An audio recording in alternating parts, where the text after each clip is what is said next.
Okay, we are now back in open session and council just did receive a report for information. And that's it, right? Okay, so with that, I'm going to ask Cindy. What's that? Oh, okay, sorry. Now we have a report from Bill and Chris Trainey, and it's a decentralization strategy, governance, and administration report on. So I will turn it over to one of you who's going to take the lead. Well, I can start, or do you want to start? No, if you look like you were ready to go there. Doesn't matter. You can start. I can start. You talk for a while there. I'll give you a break. Yeah. Let Bill have a glass of water. Thank you, Madam Warden. This essentially is a high level discussion with regards to where we're at with the decentralization strategy in Middlesex County and how it relates to our administrative center that's currently being run out of this building at 399 Rideout Street North. And again, we've invested in a number of facilities across the county, including most recently our Central Operations Center out in Hyde Park, which is home to our engineering and operations department for roads and provides some hoteling space for HR, our weeds and forestry officer, and some of our planning staff from time to time. And then we've also invested in our comprehensive libraries, which is our strategy for a more direct delivery of service to our residents across the county, right out in the community, as opposed to having to come into downtown London to receive those services. So the next step is our administration center, as we noted before earlier at other council meetings, that we have a pending out date from this building of August in 2025. And we certainly, at least from my perspective in the engineering and planning world, certainly need a significant amount of lead time in order to look at building a new facility, which is what's being recommended by staff. So we have a property adjacent, property that's shared with MLPS in their headquarters down at 1035 Adley Street South. And certainly this property is right-sized for the construction of a right-sized administrative building of about 15,000 square feet. We did an analysis of travel time from compared to 399 Rideout Street, where we sit today, and you can see generally across the county the travel time to the location at the south end of Adley Street is shorter on average, with the two exceptions being Lucan and Ilderton. There's a little bit of commentary here about a timeline, and of course we have already started working on some of the background for this project with regards to some preliminary work, as is included in this report, with the designator, the site of the building on the 1035 Adley Street South site, and also some very preliminary conversations with the approval authorities in order to move this thing forward in an expedited manner.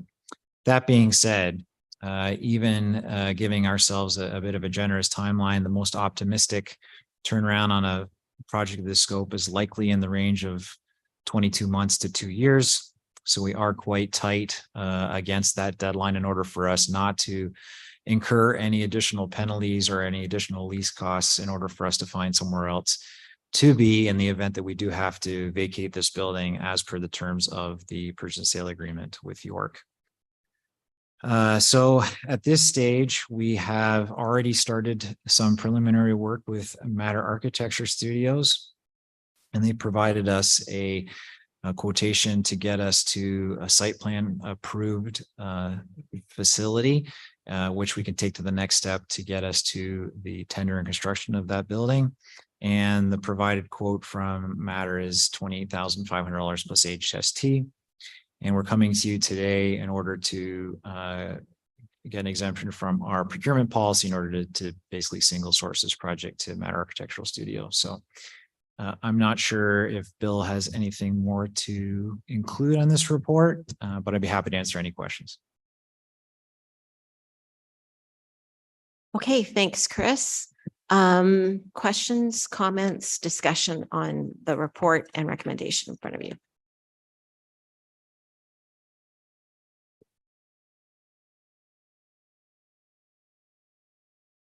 Okay, so you do have a motion in front of you, and I would ask for a mover and a seconder for that one, please. Councillor Smybert and Councillor Grantham. All in favor? And that's carried. Okay, Cindy, report from you with regards to a request from Strathroy Caradoc. Thanks, and through the warden to council. In front of council is a request from the municipality of Strathroy Caradoc seeking 1.1 million in support of Strathroy Caradoc's Housing Corporation's current affordable housing project.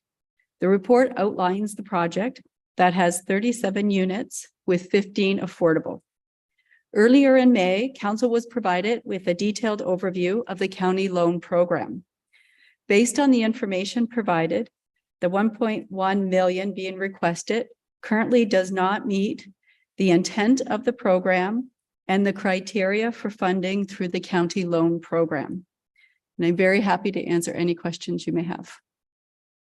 Okay, thank you very much for that, Cindy. Questions or comment from council on this report?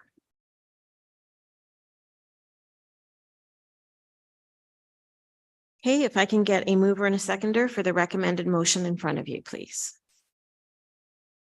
Councillor DeVete and Councillor Brennan. All in favor? And that's carried. Thank you very much.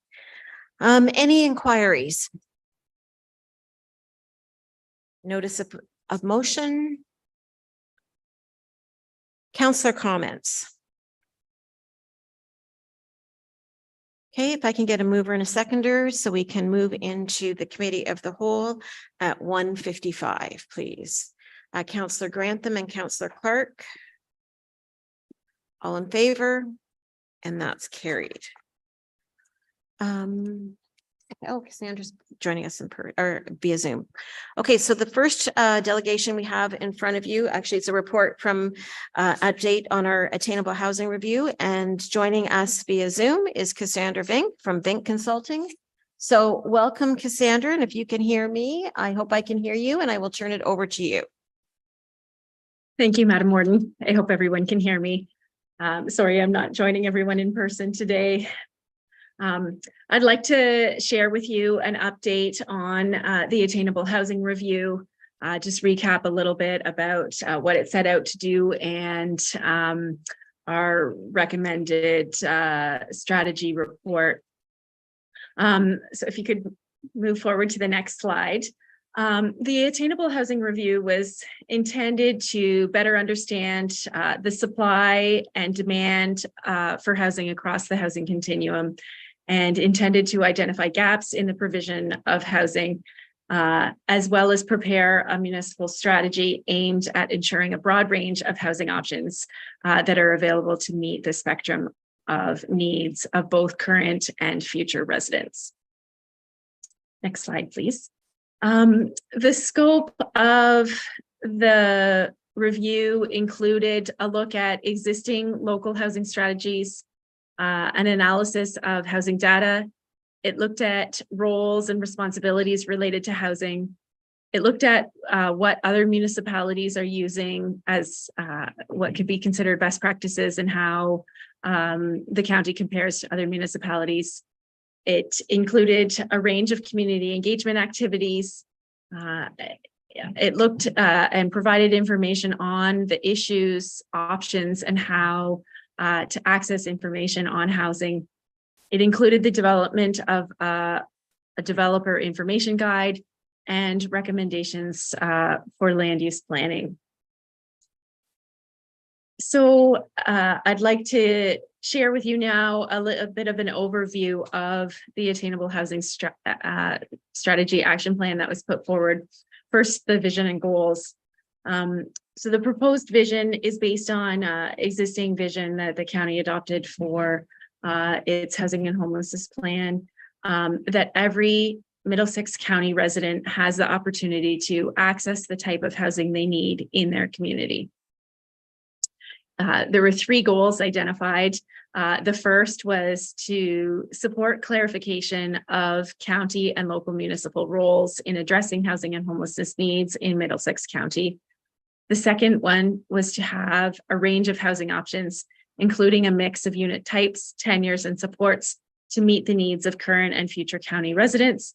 And the third was to support economic growth and quality of life through an adequate supply of housing that's affordable and attainable to low and moderate income households. The report outlined 4 key targets. The first is that 10% of all new housing developed between 2023 and 2027 will be affordable rental housing. So in 2022, that is defined as units with rents less than $1,039 per month. The second target is that 15% of all new housing will be affordable and attainable ownership housing. So in 2022, that's defined as housing priced at less than $572,000. The third target is that 10% of all new units will be purpose-built rental units. And the fourth is that 25% of new housing units will be in the form of multiple units or apartment dwellings. The Attainable Housing Review report has recommended some definitions for affordable housing and attainable housing. Our recommendations propose that the community define affordable and attainable rental housing that consider both household incomes and existing rents and ownership prices, and set the threshold based on the lower of the 2 thresholds. So for affordable rental housing, the definition would be the least expensive of a unit that does not cost more than 30% of gross annual household income for low and moderate income households, or a unit that rents at or below average market rent for a unit in the regional market area. So that in this case, the lower of the 2 is the average rents, which are $1,039 per month. And then in terms of ownership housing, the definition would be the least expensive of housing where annual costs don't exceed 30% of gross annual household income for low and moderate income households. And that threshold would be $572,000 or 10% below the average purchase price for a resale unit in the regional housing, regional market area. So the lower of the 2 in that case is the $572,000. So those definitions are based on the definitions of affordable housing in the provincial policy statement. The province is proposing to update the definitions in the PPS. So we're going to continue to be monitoring that, and we'll provide staff with some alternatives if that change is made. And if that's the case, we're suggesting revising the county's definition to be based on affordability levels only and not on house prices or rents. In terms of actions, we've grouped them under 3 directions. The first direction to clarify roles and addressing homelessness needs. First action here is to refine the actions based on the strategic role that the county wants to take on and implement those actions. The second action is to develop a Middlesex County roadmap for action, which would be a renewed countywide plan for housing and homelessness to set strategic direction and inform funding and next steps. We're also recommending developing a county housing master infrastructure plan that would map out surplus and available land that could be used for affordable housing in the community. We're recommending that the county lead a strategy implementation team, which would be an integrated team to manage the execution of housing strategies. Number 5 is to consider adding a dedicated housing advisor role that would be responsible for implementing strategic housing priorities for the county. The 6th is to develop an engagement plan that would be intended to improve communication with local municipalities as well as the service manager. 7th is to create a capacity building strategy to support increased capacity for affordable housing development in the county. The 8th action is to review structures that to support development. So over the long term, looking at things like considering land banking or land trusts to support affordable housing development. The 9th action is to collaborate with the City of London to solicit requests for expression of interest for affordable housing developments. And the 10th is to develop an education strategy about housing needs to address NIMBYism in the community. Under the second direction to support a diversity of housing, we have another 7 recommendations here. The first is to adopt the housing targets that I reviewed earlier. The second is to adopt policies to maintain an adequate supply of housing to ensure that there's enough land available for housing supply to meet housing supply needs.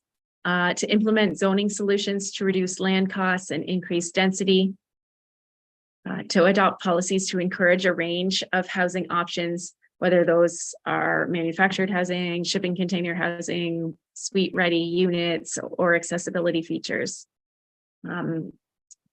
We're also recommending that policies be revised that restrict access to housing for special needs groups.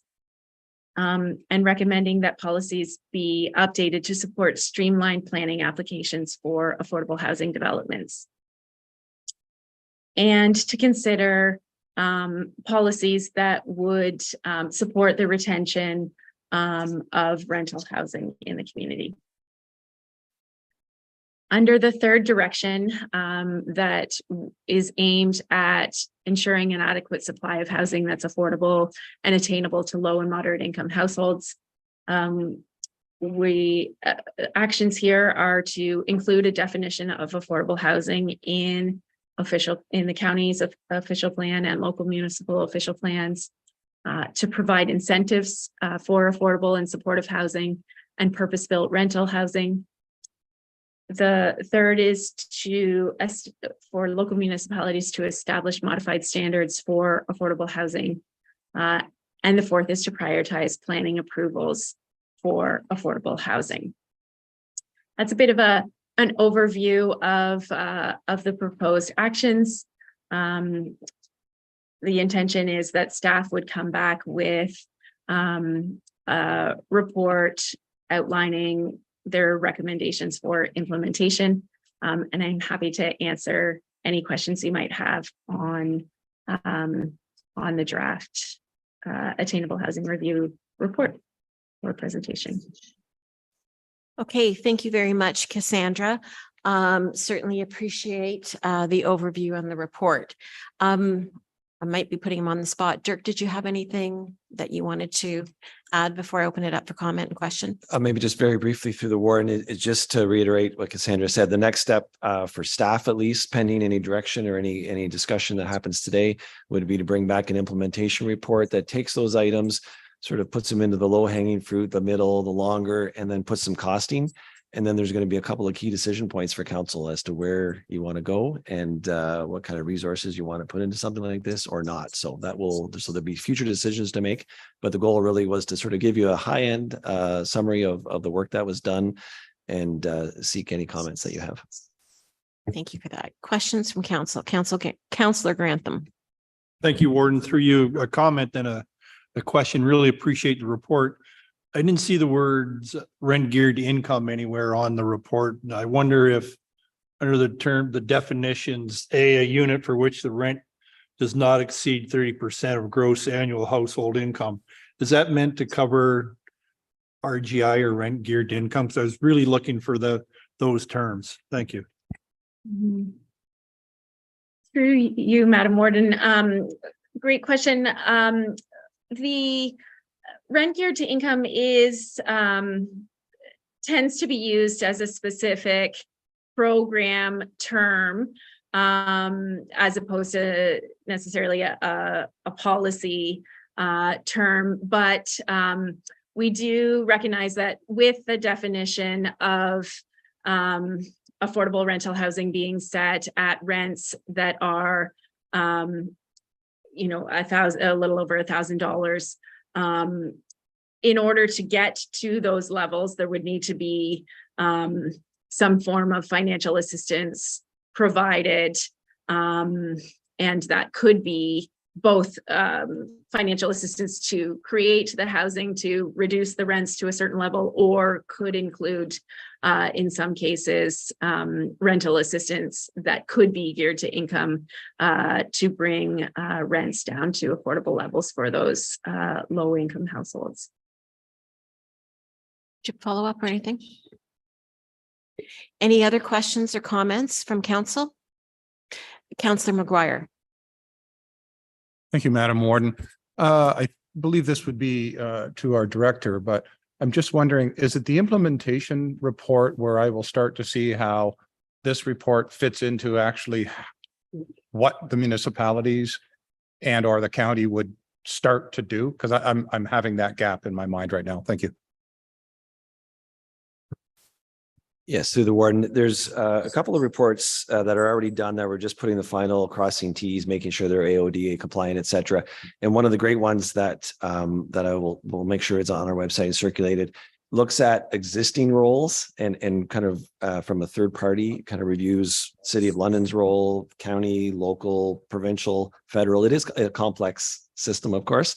So I think that's great background information. But then the second part is the implementation report, if you will, is going to give council, I haven't written it yet, but it will give options and sort of say that, I think we're envisioning, this is your point A, your option A, if you really want to be involved at a certain level, or this is another option. But yeah, the goal would be that it clearly defines the county's role, local municipal roles, the City of London as the consolidated municipal service manager, the province, and the federal government.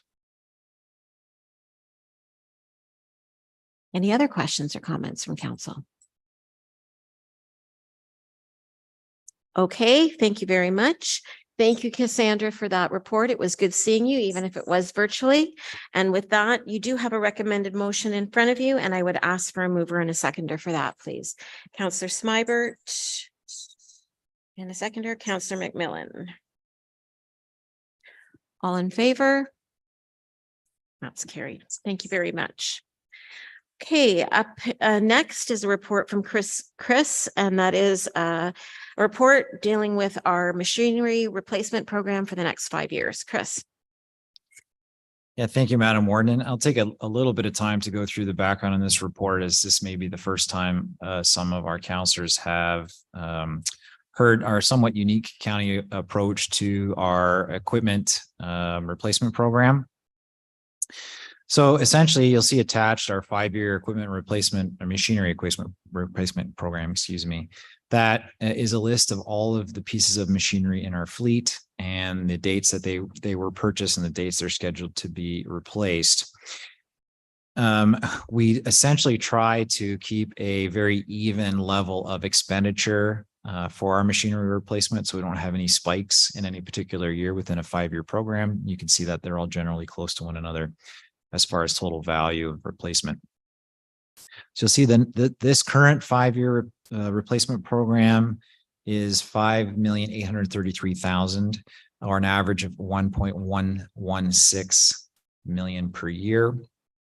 And again, this is done in accordance with sound asset management policies, and I'll get into more detail about that.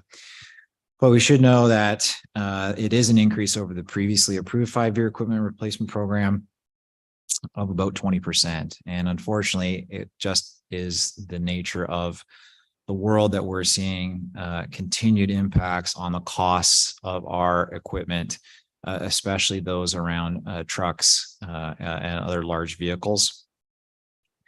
Again, we're still feeling the effects of the limitations on the pipeline for equipment.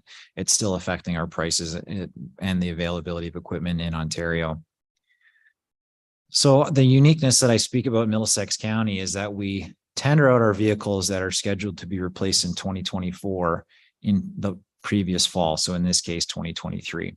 So once the machinery replacement guide is approved, our staff will prepare the tenders and tender out this machinery. And the reason why we tendered out so far in advance is, again, another impact that we're still seeing the sort of the hangover from COVID.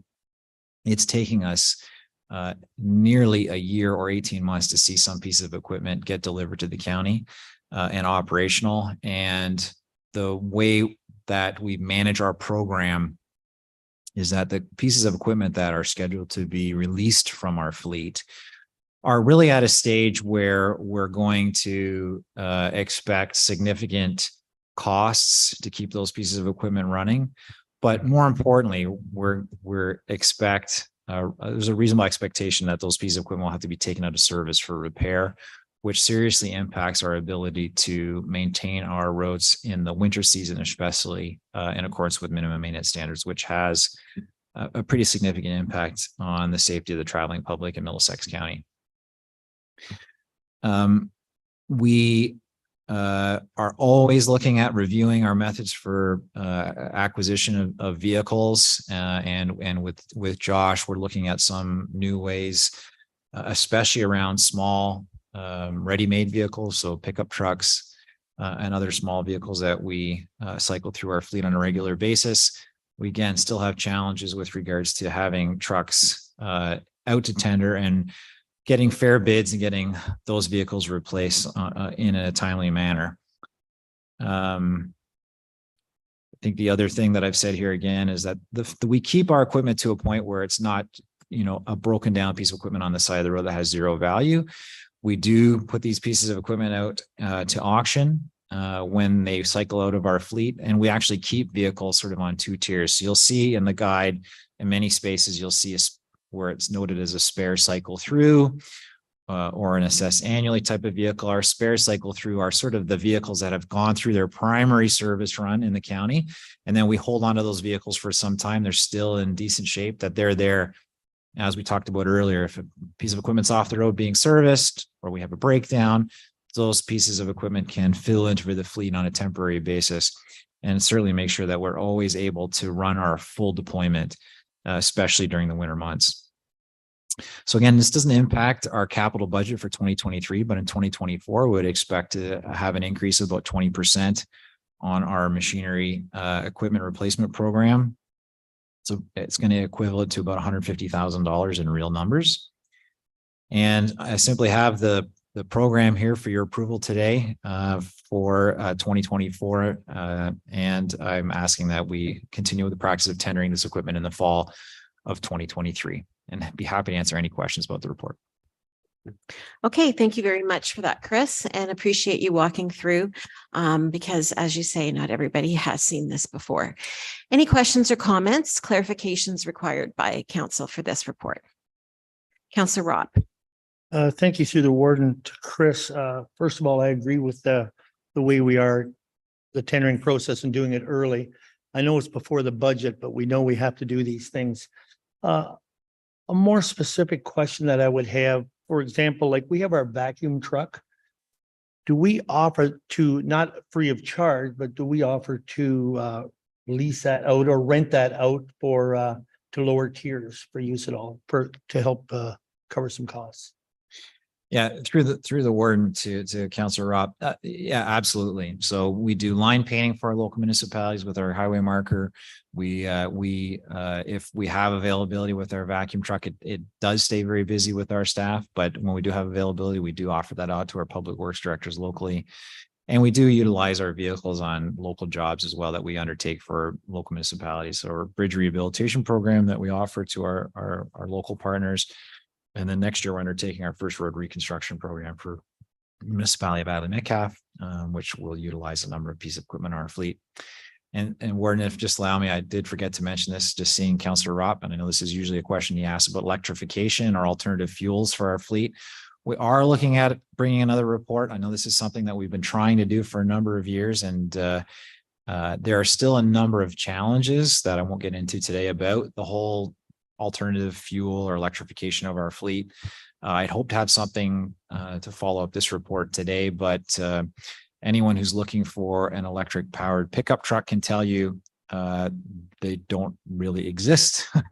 So we're having some challenges finding those availability of those vehicles to be able to evaluate them even for those purposes for our fleet, and then trying to look beyond at some of the other opportunities that are in the technology pipeline, I'll call it, for things like loaders, tractors, even snowplows that are starting to become into the realm of possibility to be electric or alternative fuel powered. Any other questions or clarifications required by council? Okay, seeing none, then you do have a motion in front of you, and I would ask for a mover and a seconder for this one, please. Councillor Rock and Councillor DeVeet. All in favor? And that's carried. On to correspondence and information items. General payables for June 9th to July 6th for $780,755.18. ITS payables from June 9th to July 6th totaling $190,748.36. Library payables from June 9th to July 6th totaling $324,768.15.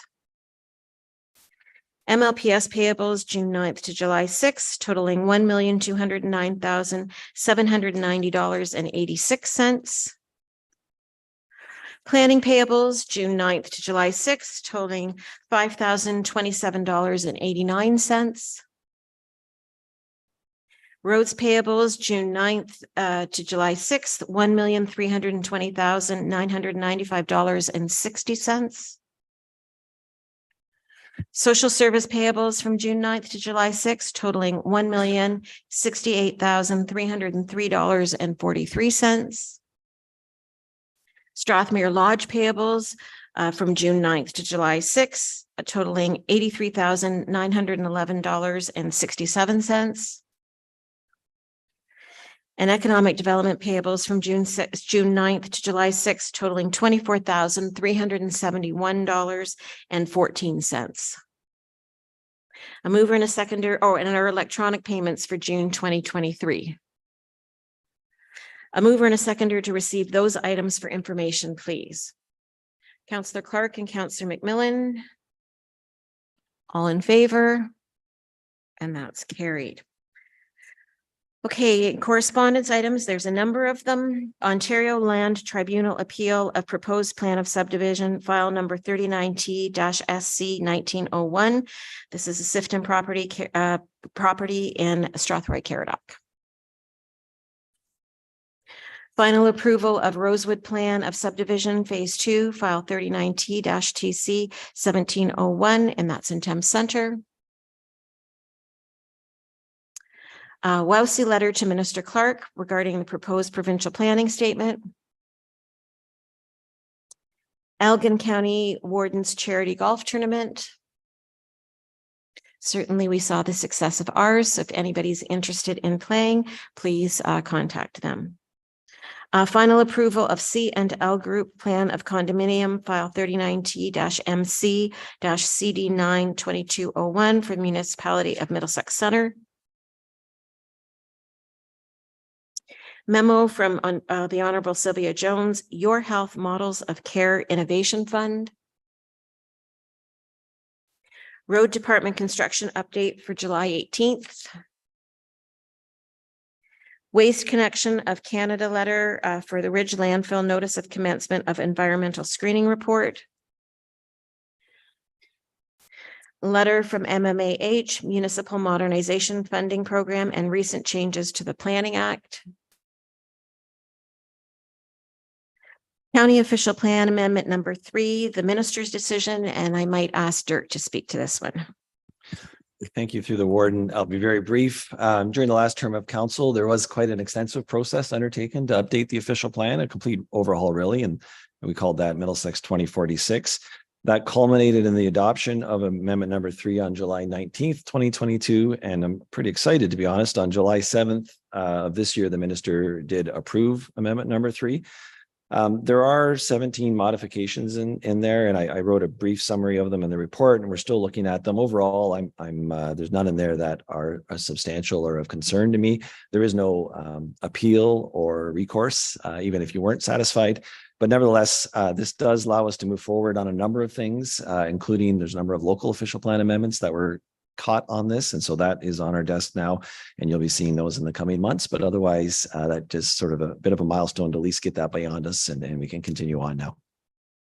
Okay, thank you very much for Dirk. And I would echo that. It is a milestone. It was a long time in coming. So thank you very much. And we certainly thank the ministry for getting that to us. Are there any questions or comments on that? Okay. Planning and Development mid-year update. Minutes of the June 20th meeting of the Budget Committee. Minutes of the June 21st meeting of the MLPS Authority Board.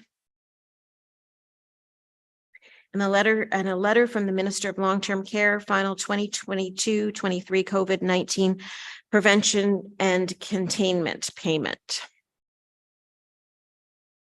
Okay, if I can get a mover and a seconder to receive those items for information, please. Councillor McGuire and Councillor Grantham. All in favor? And that's carried. Okay, I do need a mover and a seconder to rise from the committee of the whole at 24 minutes after 2, please. Councillor McGuire and Councillor Smybert. All in favor? And that's carried. We have one bylaw, Paul. The theme, Madam Warden, bylaw 7246, a bylaw to confirm the proceedings of the July 18th, 2023 meeting of County Council. Thank you. A mover and a seconder to give that the first and second reading, please. Councillor DeVitt and Councillor McMillan. All in favor? And that's carried. And a mover and a seconder for the third and final reading. Councillor Smybert and Councillor Brennan. All in favor? That's carried. I don't have any announcements. Does anybody have any announcements? Okay, our next meetings are, the next one is Tuesday, August the 15th, and then we have back to our regular schedule of 2 a month. So with that, I would ask for a mover and a seconder to adjourn our meeting at 2:25. Looks like you can still get out and enjoy the rest of what looks to be a nice afternoon before the rain comes again. A mover and a seconder, please. Councillor Clark and Councillor McGuire. All in favor? And that's carried. Thank you very much.